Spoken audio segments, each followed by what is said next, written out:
हिमाचल प्रदेश के विधानसभा चुनावों में कांग्रेस ने 10 गारंटी जनता को समर्पित की थी, जिसमें सबसे बड़ी गारंटी ओपीएस को लेकर थी, जो कांग्रेस ने पहले ही कैबिनेट मीटिंग में उसे बहाल कर दिया था। और दूसरी जो सबसे बड़ी गारंटी थी, महिलाओं को समान राशि के तौर पर 1500 रुपये था, जो अब कहीं ना कहीं सरकार पूरा करने जा रही है। और जिस तरह से अब उसका खाका जो है, उसका ढांचा जो है वो कहीं ना कहीं बना लिया गया है। और अब जो उप समिति बनाई गई है उसमें साफ तौर पर कहा गया है कि जून के महीने में ये समान राशि जो है वो महिलाओं को मिलना शुरू हो जाएगी। और जिस तरह से अगर पूरे प्रदेश भर की बात करें तो 22 लाख से ज़्यादा महिलाएं प्रदेश में हैं, जिसमें से जो बिल्कुल पात्रता है, यानी कि जो सरकार का क्राइटेरिया है, उसमें 10.5 लाख के करीब महिलाओं को जो है ये राशि जो है 1500 रुपये मिलेगी। और 18 से 59 वर्ष की आयु में ये महिलाओं को जो है 1500 रुपये समान राशि के तौर पर मिलेगा।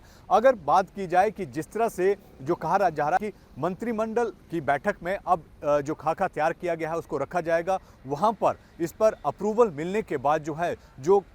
31 मार्च को सरकार का बजट पेश होगा, उसमें भी इस खाके को रखा जाएगा। और उसके बाद अप्रैल महीने में जितनी भी जो महिलाएं इसके लिए पात्रता हैं वो आवेदन कर सकती है, और उसके बाद 45 दिन का प्रोसेस लगेगा। और जून महीने में ये जो महिला समान राशि है वो कहीं ना कहीं 1500 रुपये के तौर पर मिलना शुरू हो जाएगा। जो चुनावी वायदा कांग्रेस ने किए थे उनको 10 गारंटी के तौर पर दिया था, और उसमें से ये दूसरी गारंटी के तौर पर देखा जा रहा है। और आने वाले दिनों में अब विधानसभा से लेकर जो है अब लोकसभा के चुनाव जो हैं वो होने जा रहे हैं, तो कहीं ना कहीं जो गारंटियां सरकार ने दी हैं उन्हें कहीं ना कहीं पूरा करने का जो दबाव है वो कांग्रेस की सरकार पर है। हालांकि इसके लिए धन कहां से आएगा, तो इसके लिए जो है राजस्व बढ़ाने की बात भी जो है वो कहीं ना कहीं सरकार की ओर से की जा रही है, क्योंकि 1800 करोड़ के करीब जो है इस पर खर्च होगा। 1500 रुपये अगर 10.5 लाख के करीब महिलाओं को दिए जाते हैं तो एक बड़ा अमाउंट जो है वो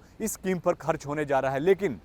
जिस तरह से जो गारंटी दी गई थी तो विपक्ष के निशाने पर भी सरकार के होने की जो है बात कही जा रही है, तो इसी को लेकर जो है लगातार सरकार जो है वो अपनी गारंटियों को पूरी करने जा रही है। क्योंकि जिस तरह से सरकार सत्ता में आई थी तो अब 2024 के लोकसभा के चुनाव होने जा रहे हैं, और हिमाचल प्रदेश में 4 लोकसभा सीटें हैं और उसमें से कांग्रेस भी सत्ता पर एक में काबिज है। तो कहीं ना कहीं वो चारों सीटों पर जो है वो काबिज होना चाहती है, और इसको लेकर कहीं ना कहीं जो गारंटियां सरकार ने दी है उन्हें पूरे करने की कवायद जो है वो शुरू कर दी गई है। अब देखना होगा कि जो इतना बड़ा खर्चा इस स्कीम पर होने जा रहा है तो उसको लेकर जो है वो सरकार राजस्व कहां से लाती है, क्योंकि जिस तरह से जो हिमाचल प्रदेश के मुख्यमंत्री हैं सुखविंदर सिंह सुक्खू वो लगातार कह रहे हैं कि जो खजाना है वो बिल्कुल खाली है, हमारे पास पैसे नहीं है। तो ऐसे में जो गारंटी सरकार ने दी थी तो क्या सोच कर दी थी, और इसके लिए जो पैसा अब सरकार से कहां से जुटाएगी।